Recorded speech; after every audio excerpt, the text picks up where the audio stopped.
Hello, नमस्कार दोस्तों। आज अपन बात करने वाले हैं, राजवंश शुरू करने जा रहे हैं राजस्थान के नेक्स्ट हिस्ट्री के अंदर, और नया अपडेटेड स्थान है, उन्हीं के बारे में अपन भी चर्चा करेंगे इस सेशन में। ये अपना चैनल है BHW@एजुकेशन।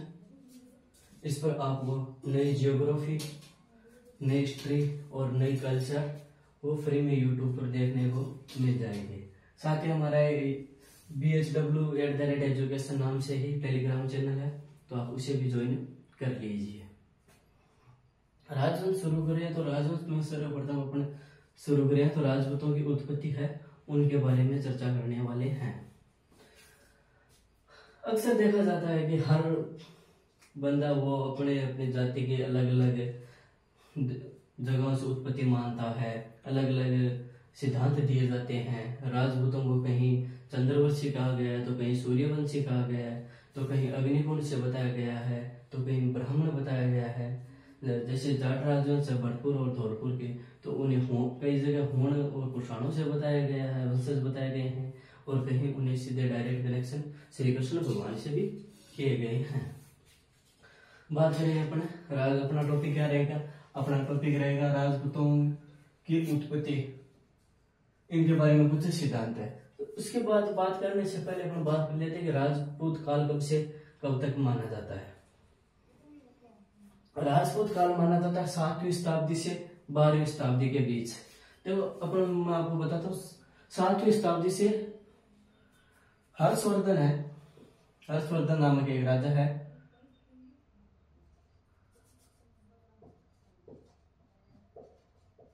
हर्षवर्धन से लेकर, हिंदी थोड़ी शुद्ध नहीं है अपनी, हर्षवर्धन से लेकर और पृथ्वीराज तक का जो समय है वो राजपूत काल माना जाता है। हर्षवर्धन के मृत्यु के समय के बाद माना जाता है 647 ईस्वी में इसकी मृत्यु हुई थी। ठीक है, अब अपन बात करने वाले हैं इसके आगे। फेमस इतिहासकार है कर्नल जेम्स टोड। कौन है? कर्नल जेम्स टोड है। तो टोड साहब क्या कहते हैं, देखते हैं। टोड साहब कहते हैं कि ये स्वीकार करना पड़ता है कि ऊंचा साहस, देशभक्ति, आत्मसम्मान और अतिथि का आदर सत्कार, अपने धर्म की रक्षा, ये सब है जो राजपूतों में विद्यमान है। ये स्वीकार करना पड़ता है कि ऊंचा साहस, देशभक्ति, आत्मसम्मान, अतिथि का आदर राजपूतों में क्या है? विद्यमान है। राजपूतों की कितनी शाखाएं का वर्णन है? राजपूतों की कुल 36 शाखाओं का वर्णन है।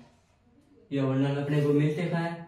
तो ये तो कुमारपाल है, एक वर्ण रत्नाकर ग्रंथ है, उनमें है जो अपने 36 शाखाओं का वर्णन है जो मिलता है। कुमारपाल और वर्ण रत्नाकर ग्रंथ में 36 शाखाओं का वर्णन। अब अपन बात करने वाले हैं कुछ सिद्धांतों के बारे में कि उत्पत्ति को लेकर जो सिद्धांत है, सिर्फ बहुत ही फेमस सिद्धांत है अग्निकुंड का सिद्धांत। ठीक है, अग्निकुंड का सिद्धांत दिया किसने था? चंद्रबरदाई ने दिया था। चंद्रबरदाई के जन्म की बात करें तो चंद्रबरदाई का जन्म जो है वो लाहौर में हुआ था। लाहौर वर्तमान में कहाँ है? पाकिस्तान में है। चंद्रबरदाई का एक ग्रंथ है पृथ्वीराज रासो। अग्निकुंड का सिद्धांत किसने दिया? पृथ्वीराज ने दिया। किसमें दिया? पृथ्वीराज रासो में दिया गया था। इसमें 69 सर्ग और 68 प्रकार के छंद है। 68 प्रकार के छंद है। ये जो ग्रंथ है ये सर्वाधिक छपाई वाला छंद माना जाता है। ठीक है, ये ग्रंथ क्या कहता है? प्राचीन समय में ऋषि मुनि क्या किया करते थे? यज्ञ किया करते थे। तो कुछ राज कुलवर्ती के लोग आते, उसमें हड्डियां, पानी वगैरह डाल के यज्ञ को भंग करवा दिया करते थे। तो ऋषि मुनि है जो क्या हो गए? परेशान हो गए। तो उन्होंने एक यज्ञ किया और यज्ञ करके 4 जातियां उत्पन्न की। इससे कितनी जातियां उत्पन्न की? 4 जातियां, या फिर 4 क्षत्रिय कह दो, 4 राजपूत वंश कह दो, वो उत्पन्न की। कौन कौन सी की? प्रतिहार, परमार, चालुक्य, चौहान। चालुक्य है जो वर्तमान में प्राचीन समय में कहा था, गुजरात में था। चौहान अपने रणथंभौर, जालौर, अजमेर के चौहान पढ़ते हैं। प्रतिहार भी गुजर प्रतिहार वंश अपन पढ़ते हैं। ये चार लोग अग्निकुंड से उत्पन्न के माने जाते हैं, तो इन्हें क्या कहा जाता है? इन्हें अग्निवंशीय भी कहा जाता है। इन्हें अग्निवंशीय भी कहा जाता है। हमीर रासो किसने लिखा था? जोधराज ने। और नैणसी और शिक्षण अभिलेख, हमीर रासो जोधराज राइटर है, नैणसी और शिक्षण अभिलेख, जिसमें किसकी जानकारी है? शिक्षण अभिलेख में बेदाल के चौहान है, उन्होंने ये चीज स्वीकार कर ली है, एग्री कर ली है। ठीक है, अपन बात करने वाले हैं आगे। जयचंद विद्यालंकार ने पृथ्वीराज की घटनाओं को चंदू खाने की गप बताइए। यह भी एक इतिहासकार है। जयचंद विद्यालंकार ने जो पृथ्वीराज राजस्व की सभी घटनाएं हैं वो प्रमाणित नहीं है, उनमें गप ज्यादा बताई गई है, चंदू खाने की गप बताई गई है। ठीक है, अब अपने डॉक्टर दशरथ शर्मा बहुत ही अच्छे राइटर है, इतिहासकार है। ये क्या लिखते हैं देखते हैं अपन। अग्निकुंड की उत्पत्ति केवल ऐसी कल्पना पर आधारित है जो मध्यकाल में चारण व भाटों की चाटुकारी प्रवृत्ति का परिणाम है। डॉक्टर दशरथ शर्मा कहते हैं कि ये जो अग्निकुंड सिद्धांत है वो एक तरह की कल्पना पर आधारित है, जिस प्रकार जो मध्यकाल में है, जो चारण व भाटों की चाटुकारी प्रवृत्ति का परिणाम बताया गया है। अगला सिद्धांत देखते हैं, सूर्यवंशी से उत्पत्ति। श्री रामचंद्र जी भगवान, उनको सूर्यवंशी माने गए हैं। अपन देखते हैं रामायण में उनके जो ध्वज होता है उनमें सूरज का चित्र होता है।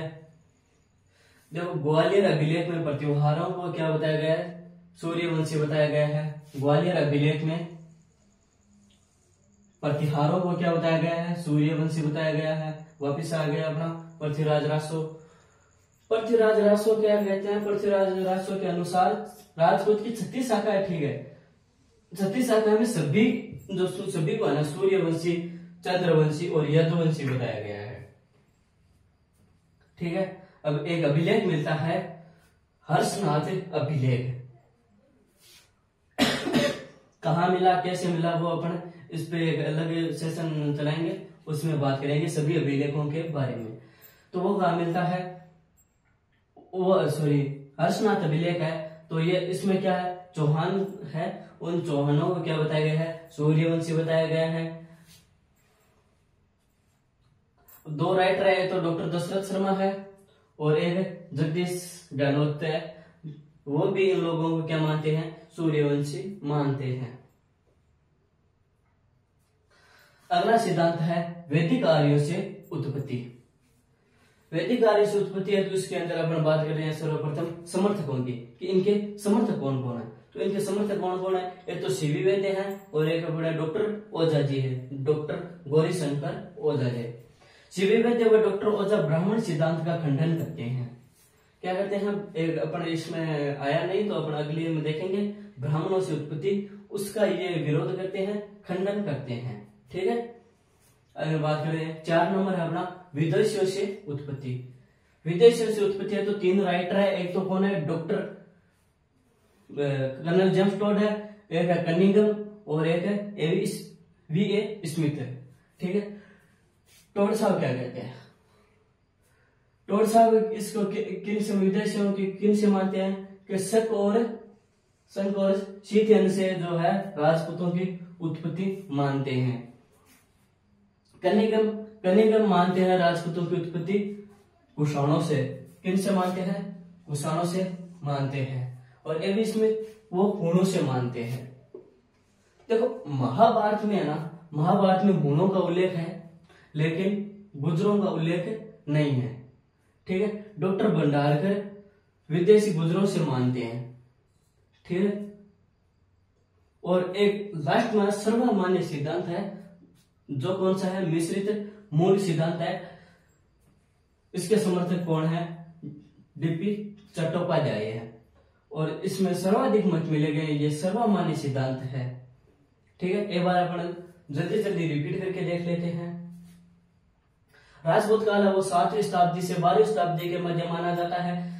हर्षवर्धन की मृत्यु से लेकर पृथ्वीराज के समय तक है जो राजपूत काल माना जाता है। कर्नल जेम्स टोड कहते हैं स्वीकार करना पड़ता है ऊंचा साहस, देशभक्ति, आत्म सम्मान, अतिथि का सत्कार और ये राजपूतों में क्या है, विद्यमान है। 36 शाखाएं बताई गई है। अपन देखते हैं किसमें बताई गई है, तो कुमारपाल व वर्ण रत्नाकर ग्रंथ में 36 शाखाओं का वर्णन है जो मिलता है। अब हम सिद्धांत देखे थे, सिद्धांत कौन सा है, अग्निकुंड का सिद्धांत। अग्निकुंड का सिद्धांत किसने दिया, चंद्रप्रदाय ने दिया। किसमें दिया, तो दिया पृथ्वीराज रासो के अंतर्गत। इसमें 69 सर्ग है व 68 छंद है। ठीक है, सर्वाधिक छपाई वाला ये जो छंद माना जाता है। विशिष्ट मुनि द्वारा यज्ञ करके और 4 राजपूत वंशों को उत्पन्न किया गया या 4 राजपूत जातियों को उत्पन्न किया गया, चालुक्य, प्रतिहार, परमार, चालुक्य और चौहानों को। ठीक है, ये अग्निकुंड से उत्पन्न हुए इसलिए इन्हें अग्निवंशीय कहा जाता है। अमीर रासो और नैणसी शिक्षण अभिलेख जो किससे संबंधित है, बेदाल से संबंधित है। उन्होंने बेदाल के चौहानों से संबंधित है, उन्होंने भी ये माना है। आगे बात करते हैं। जयचंद विद्यालंकार ने पृथ्वीराज रासो की घटनाओं को चंदू खाने की जब बताई है। डॉक्टर दशरथ शर्मा अग्निकुंड की उत्पत्ति केवल ऐसी कल्पनाओं पर आधारित मानते हैं जो मध्यकाल में चारणों व बाटों की चाटुकारी प्रवृत्ति का क्या था, प्रमाण माना जाता है। अगली है सूर्यवंशियों से उत्पत्ति।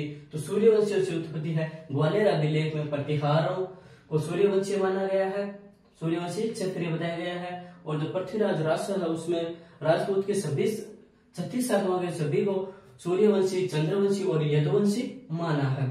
हर्षनाथ अभिलेख में चौहानों को सूर्यवंशी माना है।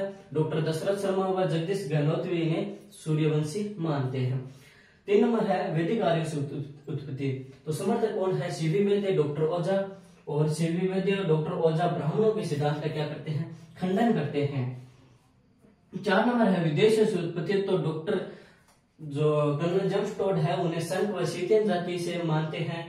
कनिंगम है वो कुषाणों से मानते हैं। और वी ए स्मिथ है वो हुनों से मानते हैं। महाभारत में हुनों का जिक्र है लेकिन गुजरों का नहीं है। डॉक्टर भंडारकर है वो विदेशी गुजरों से मानते हैं।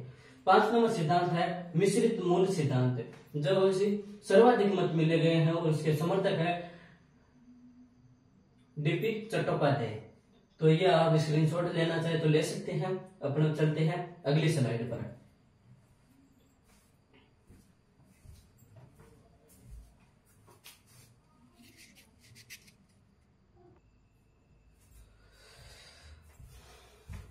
तो दोस्तों अपन आगे वीडियो को कंटिन्यू करते हैं और आगे चलते हैं।